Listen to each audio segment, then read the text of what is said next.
Sir অনেক সময় দেখা যায় যে রাতে ঘুমিয়েছি ভালো মানুষ, কিন্তু সকালবেলা উঠে দেখছি যে ঘাড়টা হঠাৎ করে লক হয়ে গেছে। এটা কেন হয় স্যার?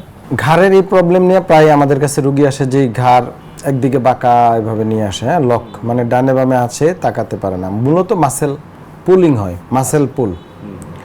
এর অনেকগুলো কারণ আছে। নাম্বার ওয়ান হচ্ছে যদি শোয়ার পশ্চারে প্রবলেম হয়, ধরেন অনেকে অনেক শক্ত বালিশে ঘুমায়, মেল অবস্থায় ছিল হয়তো ঘাটটা, বা অত্যধিক উঁচু বালিশ ব্যবহার করে, আচ্ছা, মোবাইল নিয়ে শুয়ে পড়লো, মেল অবস্থায় ভুল অবস্থায় এই যে মোবাইল দেখতে দেখতে ঘুমিয়ে গেল, ওই যে ব্যাড অবস্থায় থাকে, তা থেকে মাসেল পুলিং হতে পারে। অনেকের তার পেশাগত কারণে হতে পারে, ধরেন সে কম্পিউটিং করে সারাদিন, একদিকে একইভাবে মানে ঘাড়ের মুভমেন্ট কম, নড়াচড়া কম, তাদের এই প্রবলেমটা দেখা যায় হয়তো ঘুমের মধ্যে হতে পারে বা যে কোনো সময় লক হয়ে যেতে পারে। তারপরে কিছু রোগ আছে যেমন অ্যানকালোজিং স্পন্ডিলাইটিস, এক প্রকার আর্থ্রাইটিস রোগ। এই রোগে আস্তে আস্তে ঘাড় লক হয়ে যাবে, শুধু ঘাড় না, পুরো মেরুদণ্ডটা আপনার লক হয়ে যেতে পারে। এটা কিন্তু একদিনও হয় না, এটা অনেক মাস দীর্ঘমেয়াদী আস্তে আস্তে হয়।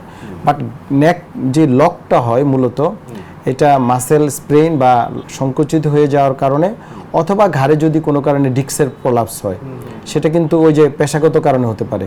অনেকে দেখা যায় যে সেলুনে গেল, একটু ম্যাসেজ করেছে আগের দিন, হ্যাঁ, পরের দিন দেখা যায় আর ঘাড় নাড়াতে পারতেছে না, এটা হয় এই যে ডিউ টু ইনজুরি।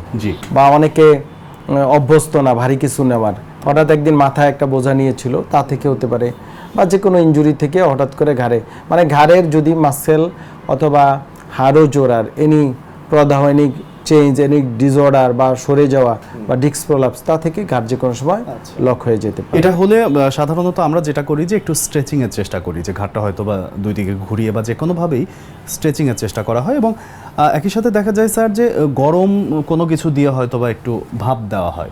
এটা কি আসলে সঠিক প্রক্রিয়া নাকি অন্য কিছু আছে? প্রথমত স্ট্রেসিং যদি রুগী জানে, স্ট্রেসের কিছু রুলস আছে, স্ট্রেসিং এক্সারসাইজে যদি সে কিছু স্ট্রেসিং করতে পারে, সে করতে পারে যদি সে জানে। বাট না জানলে না করাটাই ভালো, কারণ হিতে আরও প্রবলেমটা বেড়ে যেতে পারে। আর আপনি যেটা বলছেন গরম শেক, হ্যাঁ, গরম শেকটা খুবই ইফেক্টিভ দিতে পারে। প্রাইমারিলি রুগী 5 থেকে 10 মিনিট কুসুম গরম শেক, হিটিং প্যাড বা হট ওয়াটার ব্যাগ, যে কোনোভাবে যেটা নিরাপদভাবে সে গরম শেক দিতে পারে, বা ব্যথানাশক যে কোনো ক্রিম বা মলম সে প্রাইমারিলি দিতে পারে, দিয়ে দেখতে পারে। যদি ইমপ্রুভ হয়ে গেল ভালো, না হলে অবশ্যই রুগীকে চিকিৎসকের শরণাপন্ন হতে পারে।